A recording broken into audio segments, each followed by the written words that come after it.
Good morning, good afternoon, and good evening. Today's lecture is on the power purchase agreement. We will actually be getting into the details, looking at all the key elements of a bankable power purchase agreement. The first lesson, we looked at the power development framework, and a number of things that were looked at in there that we fully looked at the processes. We looked at the implementation agreement and why it's supposed to be there. We looked at the feasibility studies and who gives the right to conduct the feasibility studies. In my last lesson, I mentioned that the power purchase agreement can only be bankable when the subsidiary documents are all in place and due processes have actually been followed.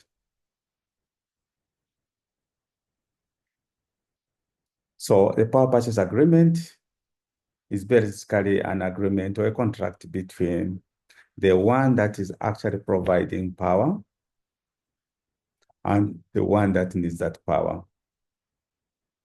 So that's it. But there are underlying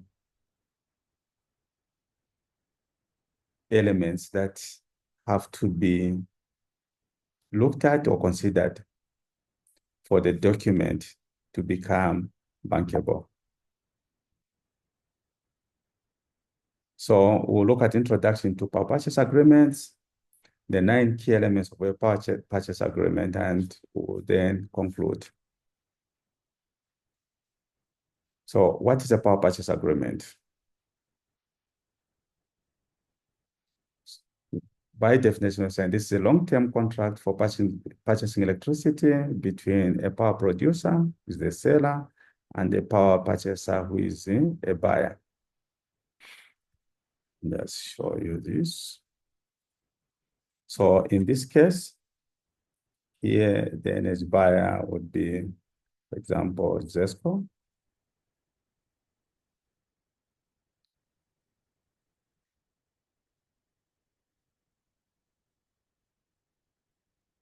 Here, the one providing the solar can be Western Power.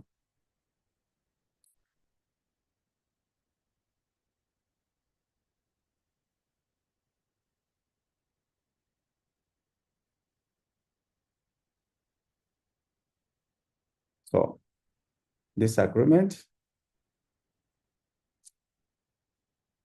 the buyer will agree to be making some payments based on the monthly invoices to the developer. But this developer as well will have another link here, which is basically the bank or any lending institution, could be a DFI or a provider of financing. So there will be a DFI here to provide loan financing and also equity players.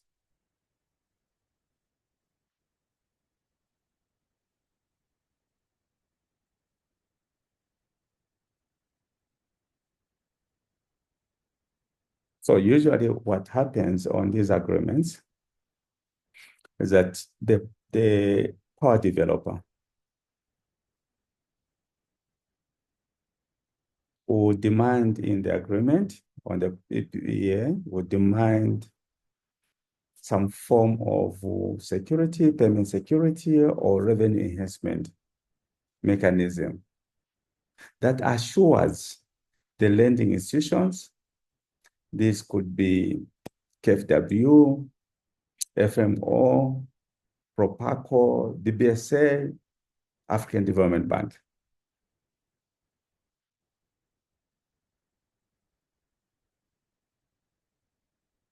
For this to be funded, for the project to be funded,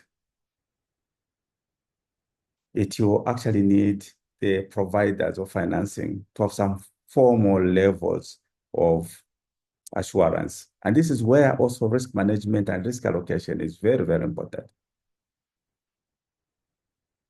They will ask, for example, under this, a receivable, assigned receivable, and not just any other assigned receivable, high value receivable. They may ask for other payment securities, like an escrow account, whatever receivables are collected, they go into this dedicated account for the escrow account.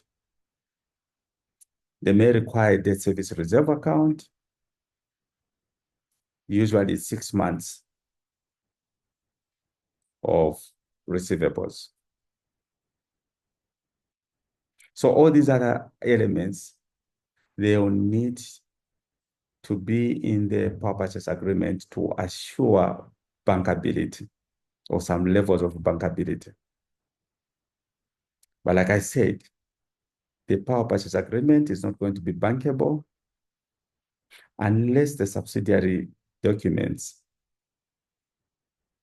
are in place and the due process was followed.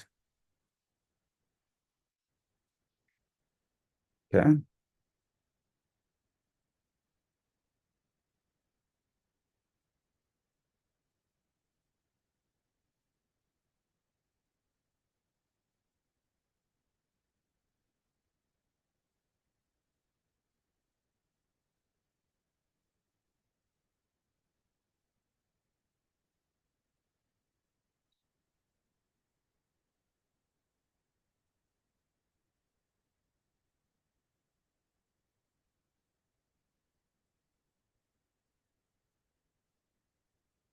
So what's the importance of a power purchase agreement?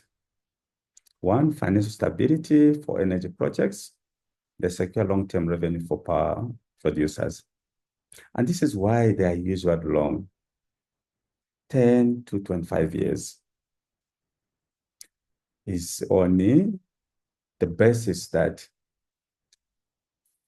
the PPA is going to provide financial stability. Encourage investment in renewable energy. So they enable IPPs to sell electricity to utilities or corporations. But most importantly, these power purchase agreements, they actually help in asset creation. Without a power purchase agreement, you will not see major projects such as the Samba 100 megawatts that is actually under construction. You will not see the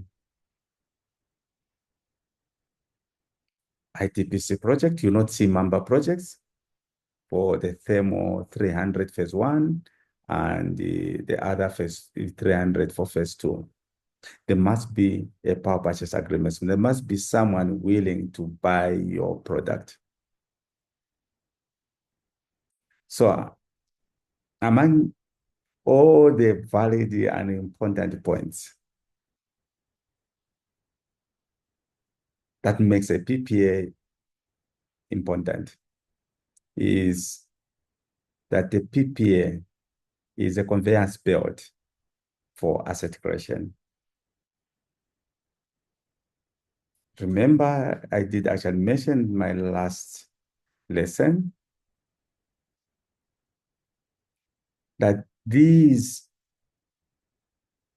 generation projects, they are driven by project financing, meaning that it's a project that is actually going to finance itself through debt and equity.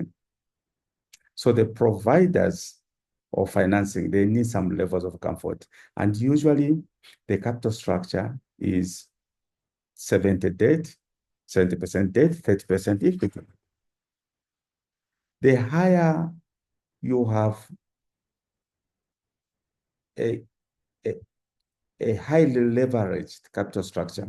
What I mean is if you have more debt, and as debt increases from say 70 to 80 or 85, the tariff goes down. If you maintain the tariff, your returns actually also increases. That is how it works.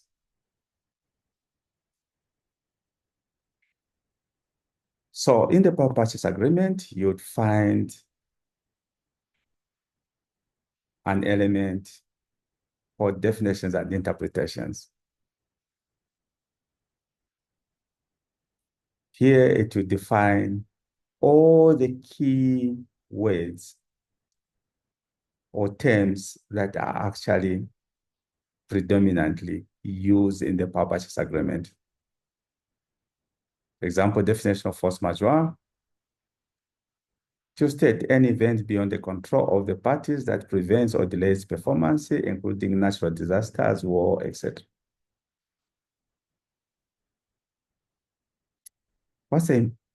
Why should definitions and interpretations be part of the power purchase agreement?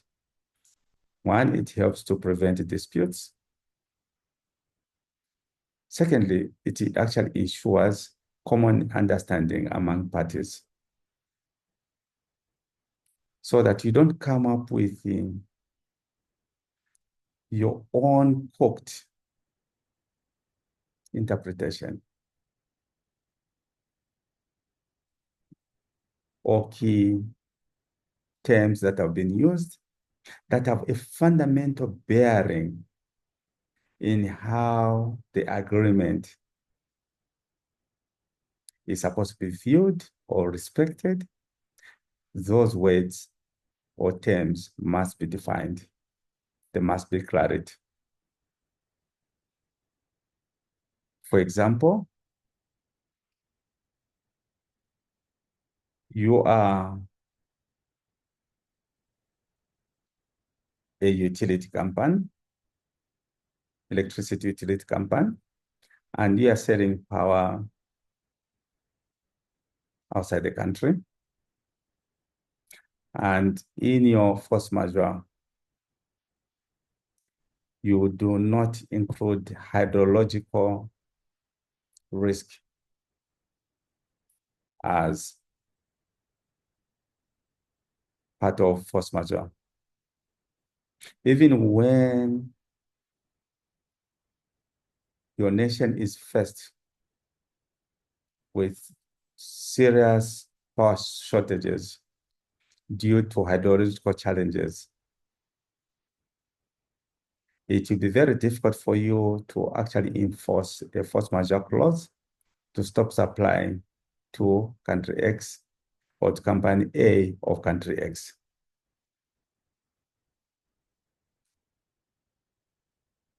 Even if you try and decide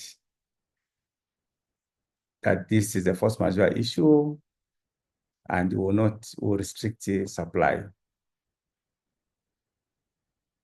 it will actually not count. Because in the agreement, you never considered or factored in hydrological risk as part of force majeure. So you'll find all the key terms defined under this section. Secondly, is conditions precedent. There are times when power developers are in a hurry and justifiably so, they should be in a hurry. But then skipping key processes that are well structured in the power development framework.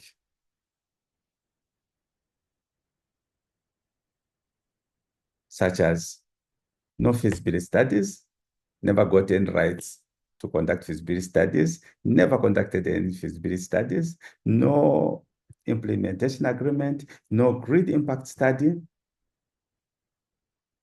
and they go ahead and pursue their only sole objective of having a power purchase agreement. in there as well. If they come for a power purchase agreement, the power purchase agreement is going to have CPs. One of the CPs would be feasibility studies have to be conducted, the grid impact study has to be done, and all these other things. So there are conditions precedent that have to be followed, certain conditions that have to be followed for the contract to actually be executable. So what does it mean? It means that already the PPA is not bankable until you do those things that you skipped.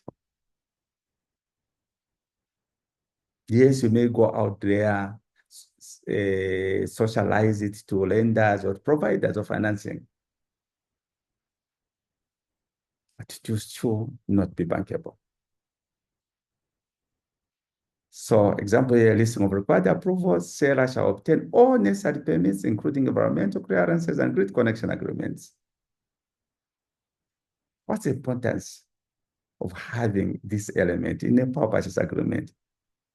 And it identifies necessary steps before contract activation, mitigates risk for both parties.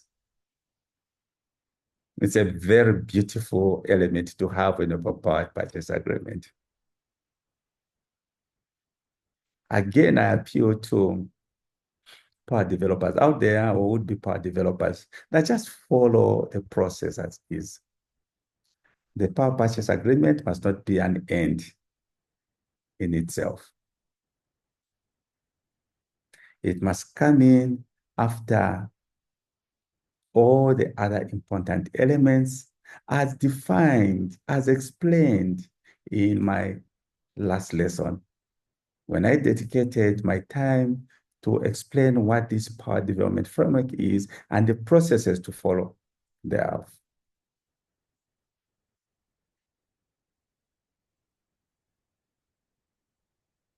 Key element number 3, term of agreement.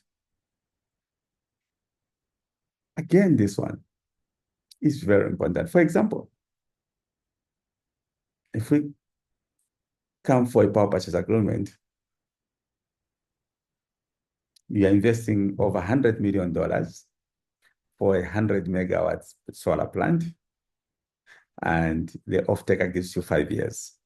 Yet, to amortize the loans must or shall actually take you, say, 15 years. Even when you do your provisional term sheet with the lenders, it shows that it's 15 years. Yet you have a PPA that is actually whose duration is just for 5 years. You're making the document unbankable. That's ideally what it means. So it will show the term of agreement is 25 years, it is 5 years. Remember that the period of the project of the PPA has a bearing on the tariff during negotiations. The shorter the period, the higher the tariff, because you have to recover your O&M, you have to recover your debt. You also have to recover your equity returns. So the tariff just blows up. So I'm saying this agreement shall remain effective for a period of 25 years from the commercial operations date. Importance: establishes contract duration for project planning, allows for long-term investment strategies, and it also assures, in a way, asset creation. Key element number 4, sale and purchase of energy. The pricing structure. Again, you need to understand the type of power purchase agreement and the source of power. If it's hydro,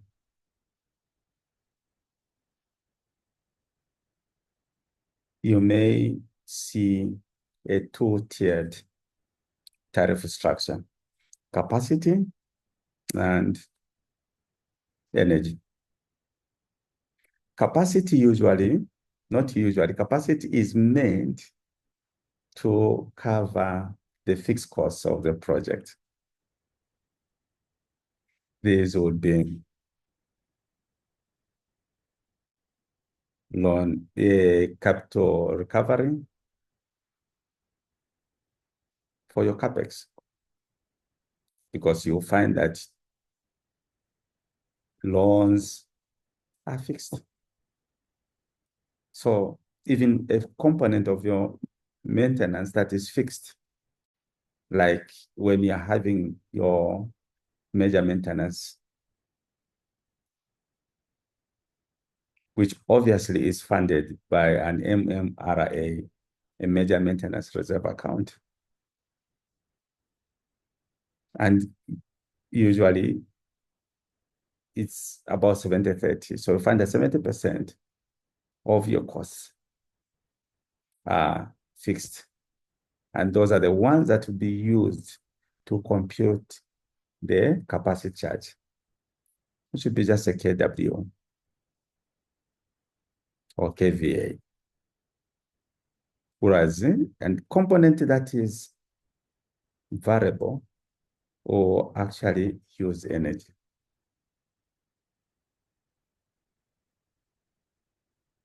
So that is first part of the pricing structure. The second part of the pricing structure is indexation or escalations that will come in because of inflation. So you need to factor in that. But because you are not getting this money locally, it's possible that you can source the money locally, but it's not coming from local sources. Some local banks, they are syndicating with the international banks. You may again be required to use US PPI, not Zambian inflation rate.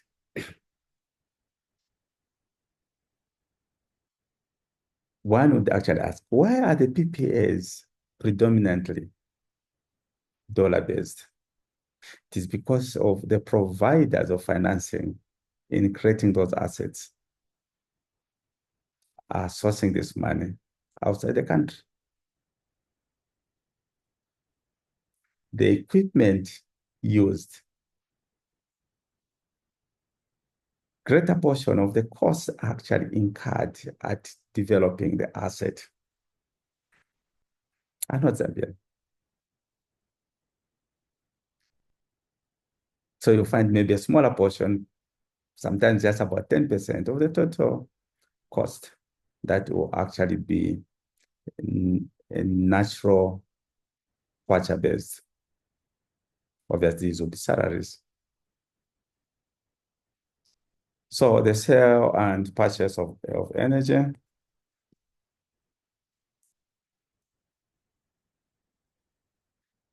deals with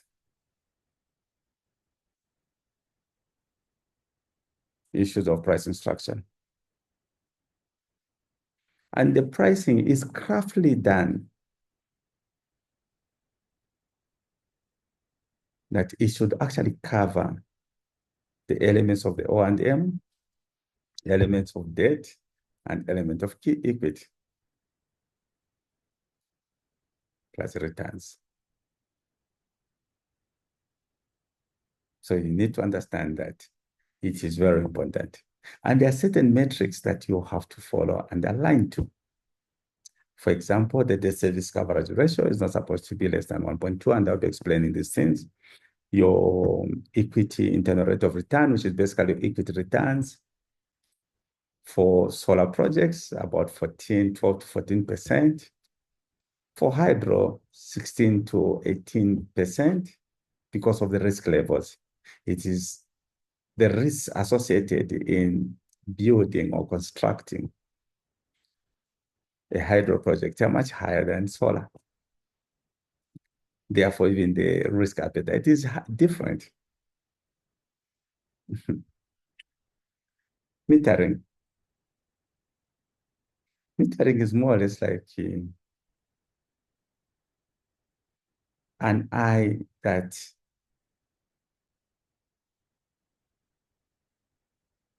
helps you to access your receivables. Without metering, you will not be able to invoice. You will not be able to have receivables. If you imagine if you have only one meter, it will be a source of arguments. So usually they have parallel meters, not usually, it's parallel meters. There's a main meter and the check meter. So what also is interesting on this is the debate during power purchase agreements. Who is actually going to have the main meter and who is going to have the check meter? The off-taker will demand that they have the main meter because of control, so that if the check meter has a problem, they will actually use the numbers that are coming from the main meter to generate an invoice. But the one that is selling power will say, no, we also want to have a main meter. So you have to agree from the way to go who is actually going to have the check meter. One would assume that the one who is selling should have his meter should be a primary meter. And when they're actually checking, it will be the primary meter that is used for invoicing purposes. But the check meter, the other person is buying, should be able to say, no, no, no, I think these meters, they are aligned, the numbers are aligned. If you find major discrepancies, come in and say, no, I think your meter is wrong and all that. And if you can't agree, there's an arbitration process that has to be followed, which obviously that process has been defined in the power purchase agreement. So you shall say, for example, the seller shall install a main meter and a check meter to measure energy delivered according to industry standards. What's importance? Ensures accuracy in billing, facilitates transparency and audit trails.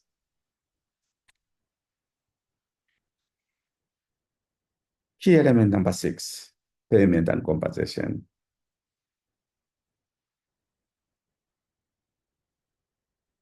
So again, this will be an area, usually it's an area of controversy during negotiations. After you've received the invoice, how long should you take?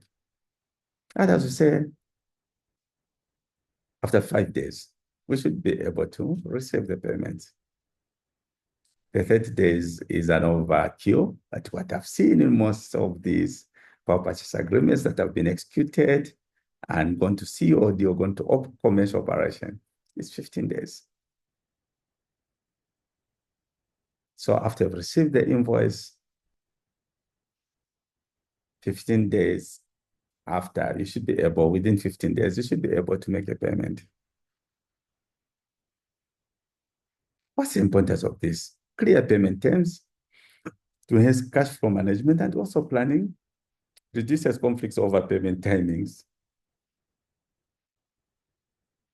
So it's also another important element to have in a power purchase agreement. Key element number 7, liability and indemnification. Examples: neither party shall be held liable for indirect or consequential damages arising from this agreement.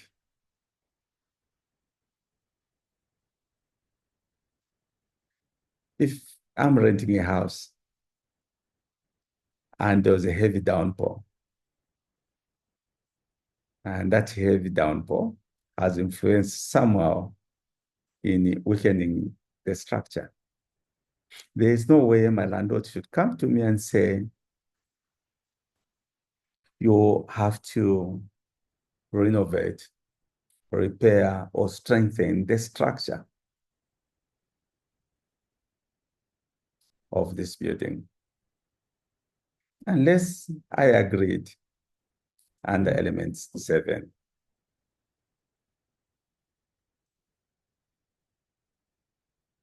So what's the importance? Establishes limits on liability for both parties. As states, neither party shall be held liable for indirect or consequential damages arising from this agreement. It promotes parties from excessive claims. Otherwise, if you don't produce a very good power purchase agreement on this particular line, you're actually using the power purchase agreement as a launchpad for legal suits and controversies in the courtroom. You don't need to do that. So you have to be very clear and very specific of certain things that should pose a threat on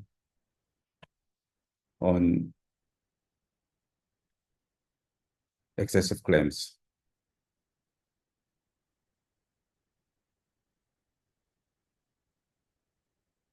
Yes, so there's need to have a clause in the power purchase agreement that talks about default and termination. If you don't have that, it will be very difficult to terminate a contract on account of non-performance. It will be very difficult. So the default clause can read as, for example, should either party fail to fulfill its contractual obligations for a continuous period of 60 days, the other party may terminate this agreement. Why do you need such a clause? It defines clear terms for termination. It protects against prolonged non-performance. You can be in a situation where you've ignored your agreement, you've gone, maybe you've just done a letter and you're calling it a letter of intent, and you're locked to it for years. You can't unlock it. You can't escalate the tariffs. You can't do anything. You're locked. You cannot terminate. So you have to be very careful to ensure that your power purchase agreement contains all the most important elements. Otherwise, it becomes a burden for life. Confidentiality and dispute resolution. We've seen a situation where some interested parties would say they want to know the conditions of this particular contract, of that particular contract. You cannot do that. The moment you do it, you will find yourself in serious legal issues by the other party or aggrieved party. So confidentiality is very important in these bilateral agreements.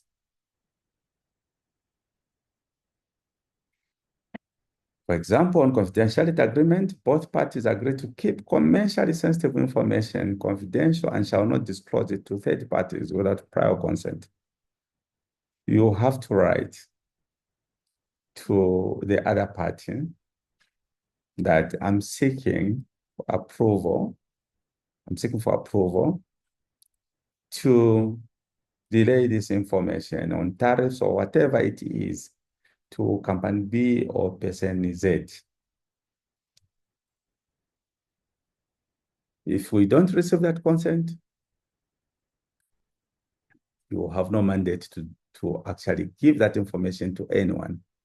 That would be breach of confidentiality and may actually end up motivating termination for that particular contract. So examples on dispute resolution. Disputes shall be resolved through binding arbitration in accordance with the rules of the Zambia Arbitration Association or any other jurisdiction or legal framework that you have agreed as parties and also approved by the Attorney General. Remember that these contracts, they're approved by the Attorney General. So when we're done with the power purchase agreements, we've agreed in principle with our other parties.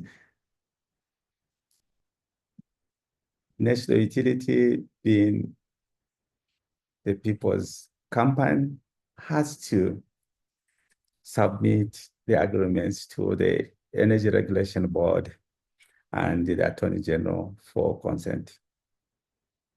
What's the importance of this clause? It protects private information, encourages amicable resolution of conflicts.